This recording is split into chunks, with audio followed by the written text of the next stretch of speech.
Burger tikki બનાવવા માટે બટાકા બોઇલ કરી તેમને મેશ કરી મેગી મસાલો, રેડ ચીલી પાવડર, ગરમ મસાલો, હલ્દી પાવડર નાખી સ્વાદ અનુસાર મીઠું, ધનિયા પત્તા નાખી તેમાં સોક કરેલા પોહા નાખી દેવા. તેને બરાબર મિક્સ કરી આલુ ટિક્કીનો શેપ આપી દેવો.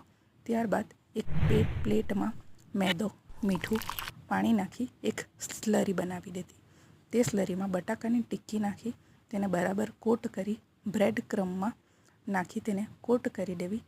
ત્યારબાદ પેનમાં થોડું તેલ નાખીને તેને બરાબર ગોલ્ડન બ્રાઉન થવા સુધી